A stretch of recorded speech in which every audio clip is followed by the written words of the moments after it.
Hi, I'm Britton NewOne Carter, and welcome to On the Line. This is our 5th installment of our show On the Line, and we're great to be back here with you.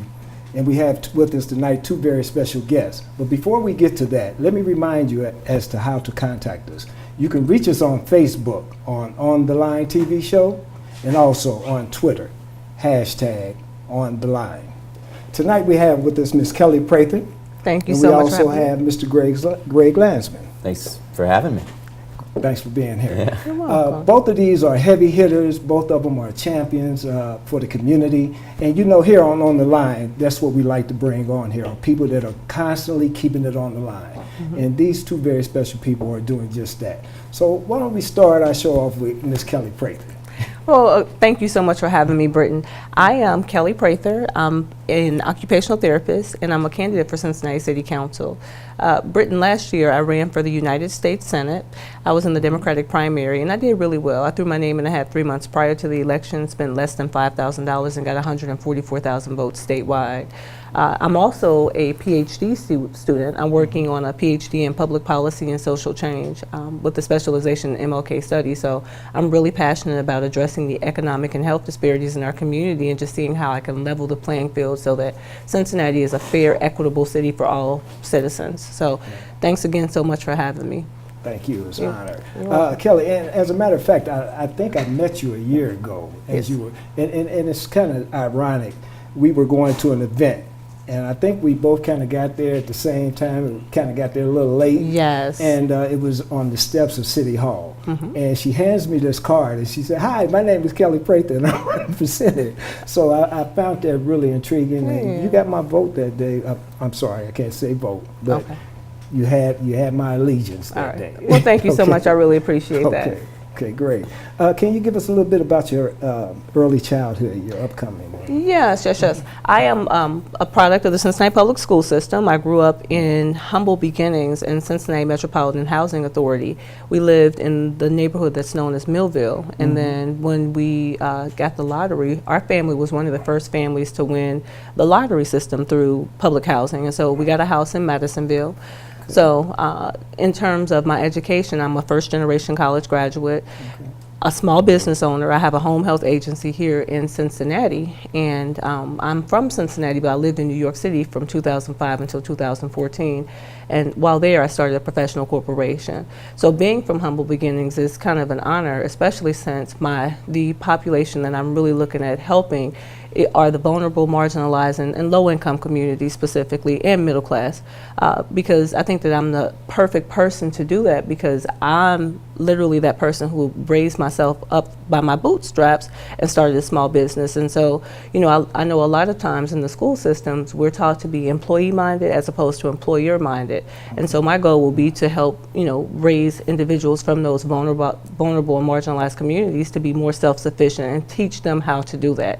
And so a really good place, like I said, I ran for the Senate, and that was a phenomenal strategy because I garnered the support of some national hard hitters like Maxine Waters, John Lewis, U.S. Senator Cory Booker, who was recently here for the Hamilton County Democratic Party's campaign fundraiser, and he was also supporting Senator Sherrod Brown. So I got the support of those individuals. In addition, when I ran for the Senate, I was appointed to the Democratic National Convention's Platform Committee. Right. So it was an amazing journey, and that helped me to get the support that I need to stay out here, and you know, the encouragement by some local people who are helping me behind the scenes to get to where I need to be. So I'm really excited because being from, you know, a product of the Cincinnati Public School System, someone from the inner city, the ultimate around the way girl, I think that, you know, I'm in a really good position to help those communities that really need help more than any other population. That's great. That's great. Around the way girl. I like that. Because tonight we have with us also a round the way guy. Yes. And Mr. Greg Landsman. Greg, welcome to the show. Well, it's great to be here. Thanks for having me. I am also a candidate for Cincinnati City Council. I'm very much a family guy. My wife and I have 2 young children, and we are very much committed to making sure that they have everything they need to be successful in life, and we also are very cognizant of the fact that we live in a city where that is becoming more and more difficult for a lot of families and for a lot of children. And I'm also a person with a tremendous amount of faith. It's been a driver for me almost all my life, and it has sort of led me to public service. A lot of work that I've done is through nonprofits. I ran the Stripe Partnership for a long time, which is an education advocacy group, and along the way, you know, right when we were having children, it was becoming more and more clear to me that a big difference between children that do okay or well and children that really struggle is whether or not they had access to, if their parents could afford quality childcare or preschool. Right. And so about 4 years ago, I started working on an idea that every child in Cincinnati should get 2 years of high quality preschool. My kids were really young, and we were thinking about preschool and realizing the enormous costs associated with really great preschool. And also working for Strive, knowing that there were thousands of children, the majority of our children, that didn't have access to those same opportunities. And so we got to work, and we started organizing and building a plan with the community that ultimately passed in November. And now the Preschool Promise is getting up and running and should be online this fall. Right, great. Yeah. Can you talk a little bit about your earlier years here in Cincinnati? Also your college years. I read somewhere that you were an economics major and also political science. How was those earlier days in college? I know they kind of paved the way for your political career. Can you talk about that? Yeah, two things. I mean, growing up, I was born here in Cincinnati, but my family, or my parents didn't stay married for very long. And by the time I was 3, we were my sister and I were sort of, being shuttled back and forth between 2 households, and that was, formative in the sense that, I had to figure out how to manage these 2 worlds, and became sort of a bridge builder. I mean, that was sort of my thing, was to try to, keep everyone together, and that's really carried. That's something I've carried through in terms of the work I do now. I believe that we have enormous power to affect change, but we have even greater power when we are working together. When people are coming together from diverse backgrounds, from differing points of view, that's when we get the most done, and that's when we have the greatest impact. I have a degree in economics and political science, but I also have a master's in theological studies. Something doesn't come up that often, but I went to divinity school, and as I said, faith's always been a huge driver for me, and that's I was just back this weekend for a reunion and reminded of just how important that has been for me. The role that God has played in my life, and what I've been able to do, and the work that I think I am, responsible for trying to, get done, especially on behalf of those who have been marginalized and left out. Right. And when we talk about family, I understand, look, you come from a pretty big family. Yes. An amazingly large family. And you just got done telling us about your family background. How much did family influence your decision to go into politics? Well, family was a major influence for me. Right after high school, or in high school and college, I was always really involved in politics, but I come from a faith-based family too, a mixed faith family. My mother was a Jehovah's Witness and my father was a Baptist. So it was different, and it taught me to be open-minded about all people from all walks of life and different faith backgrounds. But what I learned early on, when I was, right after high school, I was a member of the charter committee, a youth member of the city's charter committee, and so I got the experience behind the scenes in politics. And ironically, while I was in school, I graduated from Cincinnati State as an occupational therapy assistant prior to going on to the University of Findlay to become a therapist. my mother developed Alzheimer's disease, and I was her primary caregiver for 3 years. And so that gave me an opportunity to look at the politics and healthcare behind the scenes from a professional standpoint and as a caregiver standpoint. And politics is everything is centered around politics. And so what it did as far as the Affordable Care Act, it taught me the value of fighting for those services as it relates to meeting the needs of the everyday person.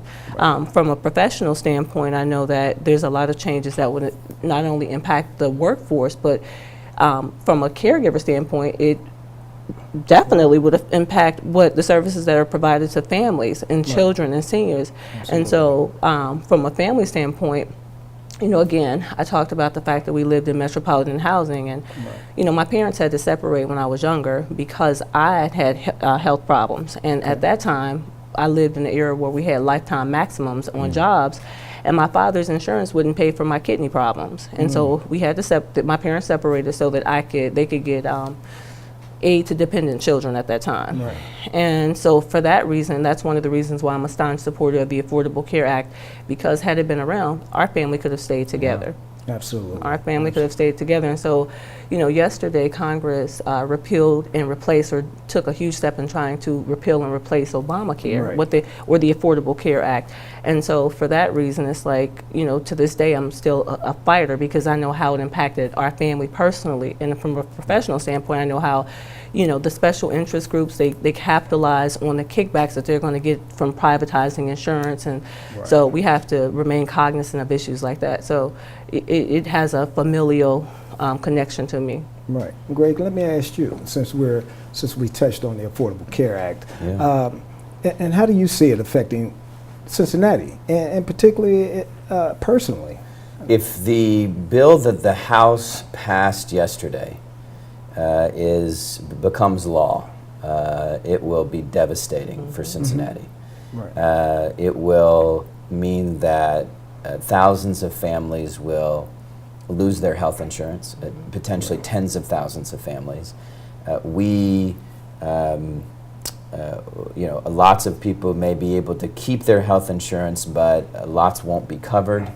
It won't be affordable. And you know, in this bill, if it were to become law, it would say that, look, you can raise rates on people who, you know, had a C-section. Right. That's a pre-existing condition in this bill. Women who have been victims of sexual assault, that's considered a pre-existing condition in this bill. It's probably one of the cruelest, most inhumane bills, because it's going to take the health care away from tens of millions of people around the country, tens of thousands of people here. It will. I mean, people will get sick and not get care because of it. People will die because of this if it becomes law. People will go bankrupt. Absolutely. If this becomes law. And they're doing it not to improve Obamacare, which could be improved. They could provide more subsidies. They could let people opt into Medicaid. We could move to a single payer. That's not what they're trying to do. They're trying to, I mean, it's a nearly $900 billion Medicaid cut. On top of all of the other things that will save the government enough money so that they can turn around and pass a massive tax cut for the wealthy. And it is about as reckless and as problematic for our people and for the fate of low and middle class families and for our economy. Right, absolutely, absolutely. And in line with that, I know working in the industry, in the field of chemical dependency, you know, I see where we're going to take a massive hit in that area. You know, nationally, we're already devastated nationally with the drug epidemic, the heroin epidemic, the carfentanil, the fentanyl. And I see on a daily basis how those addicts who didn't have or wouldn't have insurance, otherwise wouldn't benefit from treatment. Right. We are trying right now to deal with this heroin epidemic, and this completely undermines all of those efforts. Absolutely. The other thing it does, which is just, again, I would put it under the headline of just cruel. Right. It's, because of these Medicaid cuts, it will strip funding for schools who are providing special needs services for children who have special needs. Right. Absolutely. Absolutely. Right. I was excited to hear last year, Senator Rob Portman, he enacted the Comprehensive Addiction Recovery Act, and that was basically to further, I know Governor John Kasich, he also expanded the Medicaid expansion program, and so that was to provide treatment, heroin, or treatment for individuals who are addicted to heroin. And so basically, not only Greg mentioned that it was inhumane, the repeal House's decision to repeal and replace Obamacare, it was just sheer arrogance, in my opinion, because the Republicans know that the Affordable Care Act was originally a Republican initiative. The only reason they had a major problem with it is because President Barack Obama was able to get it pushed through. He had the support of the people to make that happen. And what they're going to go to is Ryan's plan. Trump does not actually have a plan. The plan that they're implementing is a plan that Ryan had in place. And so they're going to support that. And for that reason, we need to look at the fact that it's just, it's smoke. It's like a big smoke screen. It's smoke and whistles, and ultimately it is going to hurt our country in terms of tax dollars. But there is, there's a hidden agenda to this that the people really need to stay aware of, or stay awake and just pay attention to. But I don't see them totally replacing the Affordable Care Act, and it's just what they're doing, the way that they're positioning this is typical of the Republican Party. It's a fear-mongering way to just frighten society, but it really gave us a lot to think about in terms of our local congressmen, Steve Chabot and Brad Wenstrup, because especially with Brad Wenstrup being a podiatrist. Right, and a staunch supporter of such agencies such as the Joseph House. Yes. Which is a rehabilitation facility for veterans. Yeah. And I had connections with that facility early on. And he was a staunch supporter. Right. And this totally amazed me that he would take the stand that he had taken. Right. Sherrod Brown, who's a strong supporter of heroin initiatives. I really take my hat off to folks like Sherrod Brown. Yes. But yeah, Winstrom, I couldn't understand why he took the position he did. I couldn't understand it either. I'm sorry, especially since a lot of the patients who he sees, are dealing with some of the major health disparities, diabetes.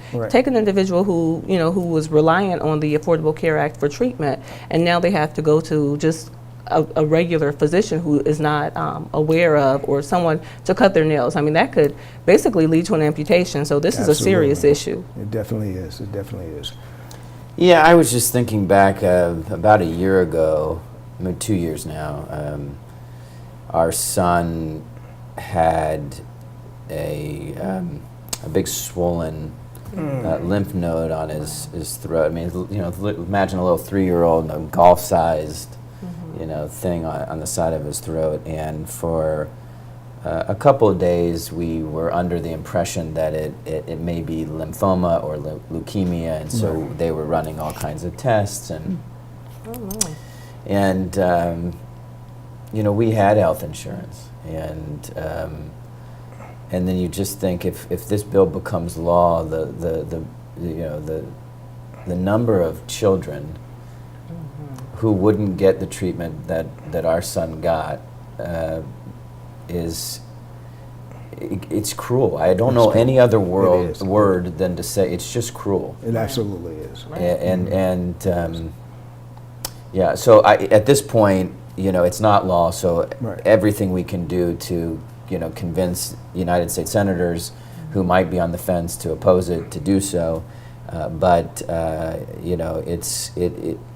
it is also, I think, part of a larger effort that's been going on for a long time, and I think both parties have been part of this. And this is, not the healthcare piece, but this moving,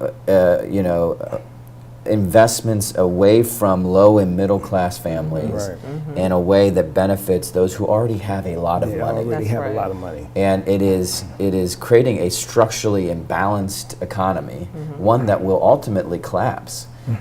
You have to have a growing middle class, and not a shrinking one or a one that's constantly under siege, which is our middle class. That's right. And you know, at some point you're going to run out of people who can buy and the goods and services that folks are selling.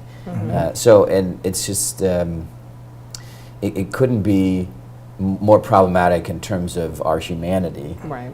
but also just our economy long term can't keep this kind of shifting of investments away from low and middle class families to those who already have a lot in their pockets. Right. And one thing you said is that we're creating a structurally imbalanced society. We're already structurally That's right, imbalanced. yeah. I think that 1% owns the wealth, and 99% we're either low income or middle class. And the middle class, really, there's a shrinking middle class where they're high low income, in my opinion. Yeah, that's So right. And it's it's just- not the same middle class. I mean, I came from I think what was a traditional middle class family. We didn't have a lot of money, but we were able to pay for rent and food and education and things that you should be able to pay for when you are making a middle class salary. Right. Now you can't. Right. Most middle class families can't afford what it costs to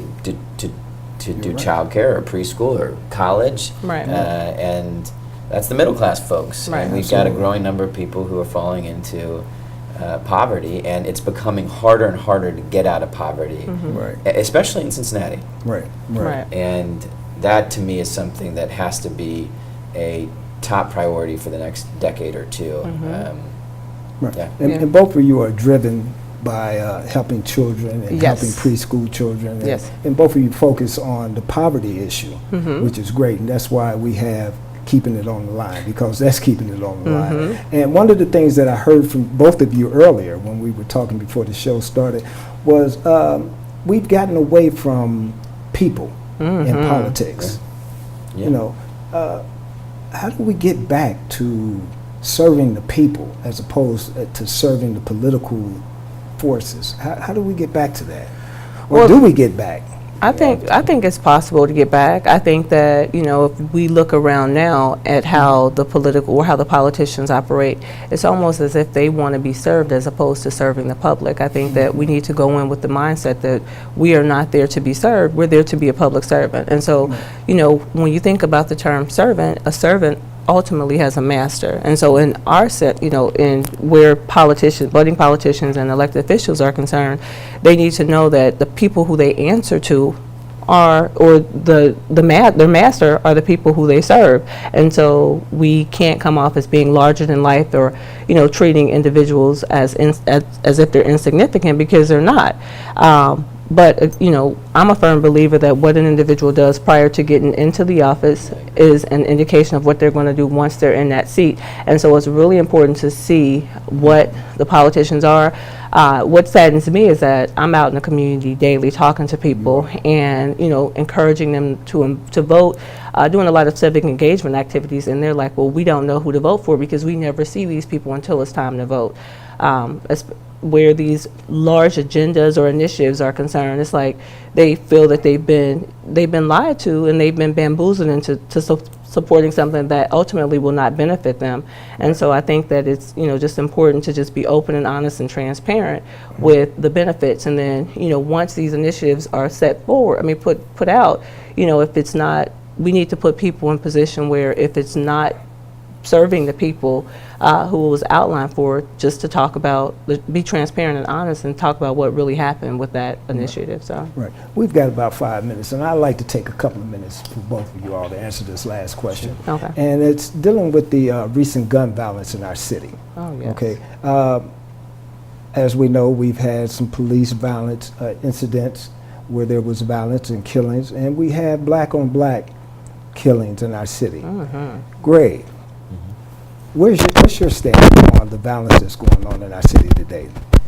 I think it's we live in Mount Washington, and so it's something that we've seen way too much of in our neighborhood, and there are a lot of neighborhoods that are feeling that way. I think there's got to be a community response to this. I don't think. I think it's one of those things where everyone has to sort of band together and work on both short-term and long-term solutions. I mean, short term, I do think that the stronger our community police relations are, the better. I think the more visible our police officers that are engaged in the community, the better.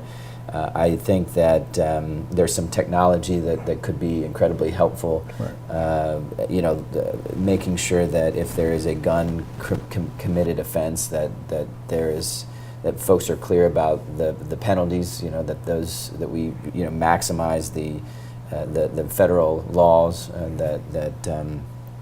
that are out there. But I also think we have to have a longer term strategy, which is to invest in children. I mean, if a child has high quality child care and preschool and they get off to a great start, odds are they're going to do well in school, they're going to graduate, and they're going to have bright futures. If we don't invest early, we're not going to see that. The chances of that happening diminish. The other thing is, and we have had a youth employment program that has slowly declined over the years. We are not putting enough young people to work, Right. and that trend has got to be reversed. And I think that will make a huge difference. That's not really as much of a long term as it is right now. We got to put people to work. And Kelly, what do you? Right, and like Greg said, I mean, I'm a product of CCY. The program that he was speaking of was a Citizens Committee on Youth, and like he said, I mean, and we both talked about the fact that we're believers. An idle mind is a devil's workshop, and if you don't give children something to do, then they're going to get into idleness and unproductive, unhealthy activities. But in terms of the senseless acts of violence, you've seen me on the front lines fighting against police brutality, but I'm also that lady who's going to go into the communities and deal with the sensible acts of violence in a real way. I think that, I was a supporter of former Chief Jeffrey Blackwell because he was actively engaged in the community. So we need to get out into the community, not only provide opportunities for them to make money and to take care of themselves, but we also need to, talk about like healthy communication and peaceful ways to resolve conflict too. Well, we're surely going to have more on that, and I've got to close, but I've had two great champions with me today. Yes. Greg, we look forward to seeing you in the ring and also on Soon. the campaign trail. Yeah. Kelly, I look forward to seeing you. You're constantly out there. You're my Yes. champion. Yes. Thank you very much for You're being welcome. here. This is Britton NewOne Carter, and this is On the Line. All right. All right, thank you, Greg. Fun. That We was should do this all the fun. time. Yes, we should. All right. A little too much fun.